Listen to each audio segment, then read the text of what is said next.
ಇದೊಂದು ದುಃಖದ ವಿಚಾರ ನೋಡಿ. ರೇಣುಕಾಸ್ವಾಮಿ ಇವರೆಲ್ಲ ಹೊಡೆದು ಸಾಯಿಸಿದರು. ಈಗ ಇನ್ನಿಬ್ಬರು ಸತ್ತೋಗಿದ್ದಾರೆ. ಒಬ್ಬರು ಇವತ್ತು ತೀರ್ಕೊಂಡ್ರು. ಯಾರು? ಈ ಮಂಜುಳಮ್ಮ ಅಂತೇಳಿ ನಾವು ಹೇಳ್ತಾ ಇದ್ವಲ್ಲ, ಆ ರೇಣುಕಾಸ್ವಾಮಿನ ಕರ್ಕೊಂಬಂದಿದ್ದ ಯಾರು?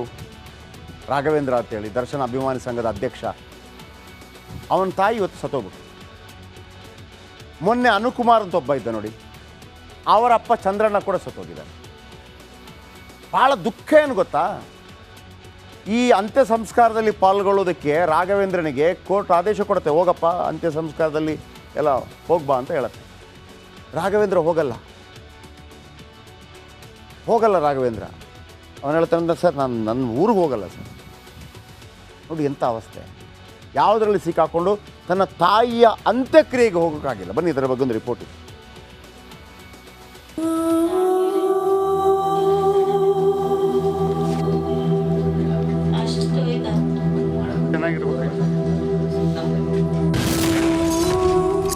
ಮಕ್ಕಳ ಪಾಪ, ಹೆತ್ತವರಿಗೆ ಪಶ್ಚಾತ್ತಾಪ.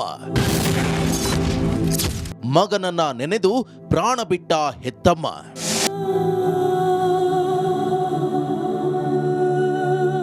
ಕೊಲೆ, ಆ ಒಂದು ಕೊಲೆ ದೂರದ ಚಿತ್ರದುರ್ಗದಲ್ಲಿದ್ದ ರೇಣುಕಾಸ್ವಾಮಿಯನ್ನ ಬೆಂಗಳೂರಿಗೆ ಕರೆತಂದು ಬರ್ಬರ ಕೊಲೆ. ಜೂನ್ 8ರಂದು ನಡೆದಿದ್ದ ರೇಣುಕಾಸ್ವಾಮಿ ಕಿಡ್ನಾಪ್ ಅಂಡ್ ಮರ್ಡರ್ ಕೇಸ್ನಲ್ಲಿ ಈಗಾಗಲೇ ಚಾಲೆಂಜಿಂಗ್ ಸ್ಟಾರ್ ದರ್ಶನ್ ಸೇರಿ 17 ಮಂದಿ ಪರಪ್ಪನ ಅಗ್ರಹಾರದಲ್ಲಿ ಮುದ್ದೆ ಮುರಿಯುತ್ತಿದ್ದಾರೆ.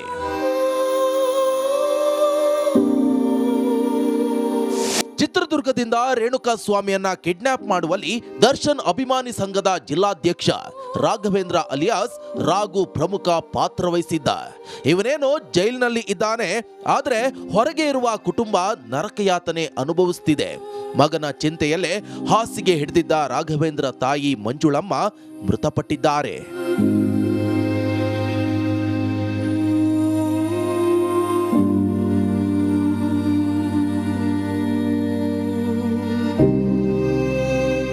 ರಾಘವೇಂದ್ರ ಸಹೋದರಿ ಮಾತಾಡಿ, ನನ್ನ ತಮ್ಮ ಅಂದ್ರೆ ನಮ್ಮ ತಾಯಿಗೆ ಪ್ರಾಣ.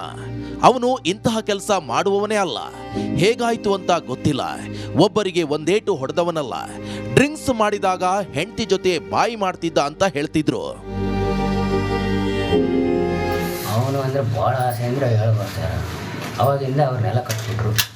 ಅವನು ಯಾವಾಗ ಈ ಕೇಸಲ್ಲಿ ಬಿಟ್ಟ ಅನ್ನ ಅವನು ಅಂತಾನಲ್ಲ, ಅವನು ಹೊಡೆದ್ರೆ ಹೊಡ್ಸ್ಕೊಂಬರನ್ ಸರ್. ಪಾಪ ಅವನು ಅವರಮ್ಮ ಯಾವಾಗ ಅವನು ಕೇಸಲ್ಲಿ ಬಿಟ್ಟದನ್ನ ಅವಾಗಿಂದ ಊಟ ಮಾಡ್ತಿದ್ರು, ಚೆನ್ನಾಗಿದ್ರು. ಏಕ್ದಮ್. Bureau report, Republic Kannada, Bengaluru.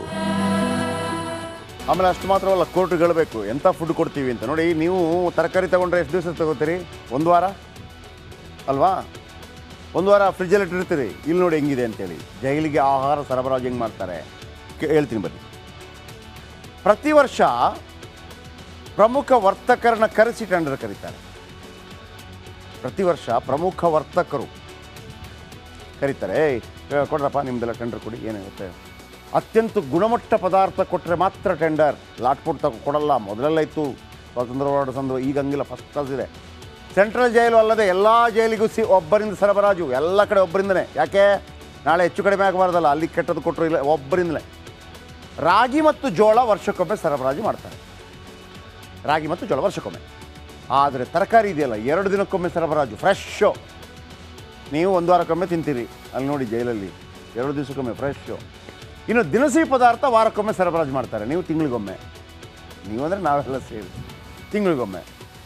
ಆಮೇಲೆ ಮೊಟ್ಟೆ ಮತ್ತು ಮಾಂಸ ಪ್ರತಿ ಶುಕ್ರವಾರ ಸರಬರಾಜಾಗುತ್ತೆ ಫ್ರೆಶ್ಶು. ನಿಮ್ಮದು ಫ್ರಿಜ್ಜಲ್ಲಿ 2 ತಿಂಗಳಿರುತ್ತೆ.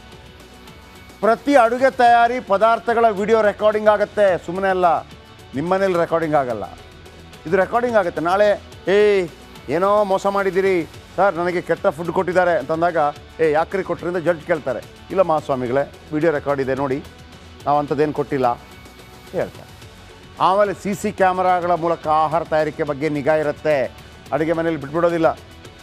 ಜೈಲಾಧಿಕಾರಿ ನೋಡ್ತಾ ಇರ್ತಾರೆ ಏನಾಗ್ತಿದೆ, ಓಕೆ ಏನು ಮಾಡ್ತಿದ್ದಾರೆ ಇದೆಲ್ಲ. ಸೊ ಹಾಗಿರುವಾಗ ಇವರಿಗೆ ಆಮೇಲೆ ಇನ್ನೊಂದೇನು ಅಂತಂದರೆ, ಮೊನ್ನೆ ಹೇಳಿದ್ರಂತೆ, ಅಲ್ಲಪ್ಪ ನಿನಗೆ ಮನೆ ಊಟ ಅಂತಂದರೆ ಅಲ್ಲಿ 5,000 ಕೈದಿಗಳಿದ್ದಾರೆ ಇಲ್ಲಿ ಪರಪ್ಪನ ಅಗ್ರಹಾರದಲ್ಲಿ. ಎಲ್ಲ ಕೇಳಿಬಿಟ್ರೆ ನಮ್ಗೆ ಊಟ ಕೊಡಿ ಅಂತ. ನಾವೇನು ಮಾಡೋದು? ಅಲ್ವಾ, ಮದುವೆಗೆ ಬರಲ್ಲ 5,000 ಜನ. 5,000 ಜನಕ್ಕೆ ಡೈಲಿ ಜೈಲು ಊಟ ತಂದರೆ ತಗೊಂಬರ್ಲಿಕ್ಕೆ ಒಂದು 10,000 ಜನ ಬೇಕು, ಇಬ್ಬಿಬ್ಬರು ಬಂದರೆ.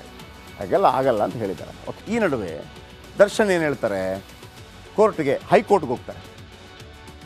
ಸರ್, ನನಗೆ ಇಲ್ಲಿ ಫುಡ್ ಸರಿ ಆಗ್ತಾ ಇಲ್ಲ, ಊಟ ಸರಿ ಆಗ್ತಾ ಇಲ್ಲ, ನನಗೆ ಏನು ಯಾಕೆ ಊಟ ಸರಿ ಆಗ್ತಿಲ್ಲ, ಜೈಲು ಊಟ ಸರಿ ಇಲ್ಲ ಸರ್, ಫುಡ್ ಪಾಯ್ಸನಿಂಗ್ ಆಗ್ತಾಯಿದೆ, ಹೊಟ್ಟೆ ತೊಳಸ್ದಂಗೆ ಆಗುತ್ತೆ, ಲೂಸ್ ಮೋಷನ್ ಆಗುತ್ತೆ, ವಾಂತಿ ಬರುತ್ತೆ, ನನಗೆ ತಿನ್ನೋಕ್ಕೆ ಆಗ್ತಾಯಿಲ್ಲ, ದಯವಿಟ್ಟು ಚೇಂಜ್ ಮಾಡಿ, ನನಗೆ ಮನೆ ಊಟ ಕೊಡಿ. ಈ ಥರ ಕೇಳೋದಕ್ಕೆ ರೈಟ್ಸ್ ಇದೆ. ಆದರೆ ಕಾನೂನು ಎಷ್ಟು ಬಲಿಷ್ಠವಾಗಿದೆ ನೋಡಿ. ಜೈಲಲ್ಲಿರೋ ದರ್ಶನ್ಗೆ ಫುಡ್ ಪಾಯ್ಸನ್ ಆಗಿದೆ ಅಂತೆ, ಇದನ್ನು ಅವ್ರು ಹೇಳೋದು. ಇದೇ ಕಾರಣಕ್ಕೆ ದರ್ಶನ್ ಮನೆ ಊಟಕ್ಕಾಗಿ ಅಂಗಲಾಗ್ತಾ ಇದ್ದಾರೆ. ಹಾಗಾದರೆ ಜೈಲಿನ ಊಟ ಅಷ್ಟು ಖರಾಬಾಗಿದೆಯಾ? ಕೋರ್ಟ್ ಕೇಳುತ್ತೆ, ಏನು ರೀ ಕೆಟ್ಟ ಊಟ ಕೊಡ್ತಾ ಇದ್ದೀರಾ ಪೇಷಂಟ್ಗೆ, ಇದು ಕೈದಿಗಳಿಗೆ ಫುಡ್ ಪಾಯ್ಸನ್ ಆಗ್ತಾ ಇದೆ ಅಂತ ಏನು ರೀ ಅಂತ ಕೇಳಿದಾಗ ಮಹಾಸ್ವಾಮಿಗಳೇ ಇಲ್ಲ, ನಮ್ಮ ರಿಪೋರ್ಟ್ ನೋಡಿ, ನೀವು ನೋಡಿ.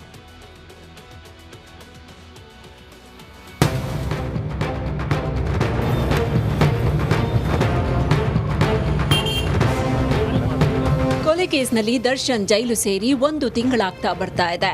ನಾನ್ ವೆಜ್ ಪ್ರಿಯ ದಾಸನಿಗೆ ಅದ್ಯಾಕೋ ಜೈಲೂಟ ಸೇರ್ತಾ ಇಲ್ವಂತೆ.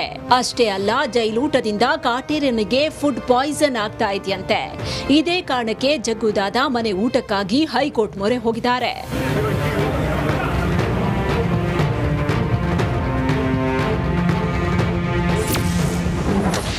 ದರ್ಶನ್ಗೆ ಸಿಗಲಿಲ್ಲ ಮನೆ ಊಟ ಭಾಗ್ಯ. ಹೈಕೋರ್ಟ್ನಲ್ಲಿ ನಿನ್ನೆ ದರ್ಶನ್ ಮನೆ ಊಟಕ್ಕಾಗಿ ಸಲ್ಲಿಸಿದ್ದ ಅರ್ಜಿಯ ವಿಚಾರಣೆ ನಡೆಯಿತು. ಈ ವೇಳೆ ಮ್ಯಾಜಿಸ್ಟ್ರೇಟ್ ಕೋರ್ಟ್ಗೆ ಅರ್ಜಿ ಸಲ್ಲಿಸೋದಕ್ಕೆ ಹೈಕೋರ್ಟ್ ಸೂಚನೆ ಕೊಟ್ಟಿದೆ. ಜೈಲೂಟ ತಿಂದ್ರೆ ಆಗತ್ತಾ ಫುಡ್ ಪಾಯ್ಸನ್?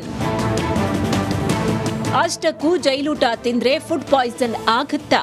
ಜೈಲಿನ ಊಟದ ಗುಣಮಟ್ಟದ ಬಗ್ಗೆ ಜೈಲಧಿಕಾರಿಗಳು ಕೊಟ್ಟ ರಿಪೋರ್ಟ್ ಏನು ಅಂತ ತೋರಿಸ್ತೀವಿ ನೋಡಿ. ಜೈಲೂಟ ಯಾವುದೇ ಕಾರಣಕ್ಕೂ ವ್ಯಕ್ತಿಯ ಆರೋಗ್ಯದ ಮೇಲೆ ಪರಿಣಾಮ ಬೀರಲ್ಲ ಅಂತ ಜೈಲಿನ ಅಧಿಕಾರಿಗಳು ರಿಪೋರ್ಟ್ ಕೊಟ್ಟಿದ್ದಾರೆ. ಜೈಲೂಟ ಉತ್ತಮವಾಗಿದೆ ಅಂತ ಸೆಂಟ್ರಲ್ ಫುಡ್ ಟೆಕ್ನಿಕಲ್ ರಿಸರ್ಚ್ ಇನ್ಸ್ಟಿಟ್ಯೂಟ್ನಿಂದ ಬಿರುದು ಬಂದಿದೆ. ಅಷ್ಟೇ ಅಲ್ಲ, 4 ಸ್ಟಾರ್ ಕೂಡ ಕೊಟ್ಟಿದೆ.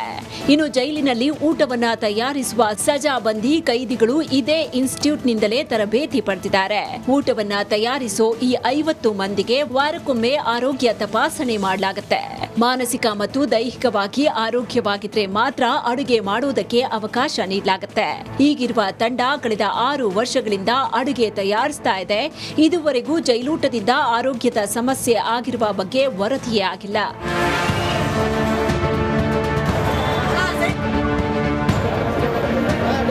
ಇನ್ನು ಕಾರಾಗೃಹಗಳಿಗೆ ಆಹಾರ ಪದಾರ್ಥ ಪೂರೈಕೆಗೆ ಪ್ರತಿ ವರ್ಷ ರಾಜ್ಯದ ಪ್ರಮುಖ ವರ್ತಕರನ್ನ ಕರೆಸಿ ಟೆಂಡರ್ ಪ್ರಕ್ರಿಯೆ ನಡೆಸಲಾಗುತ್ತೆ. ಇಷ್ಟಾದ್ರೂ ನಮ್ಮ ದಾಸನಿಗೆ ಜೈಲೂಟದಿಂದ ಫುಡ್ ಪಾಯ್ಸನ್ ಆಗಿರೋದು ಅದೆಷ್ಟು ಸತ್ಯನೋ ಆ ದೇವರೇ ಬಲ್ಲ. Bureau report, Republic Kannada.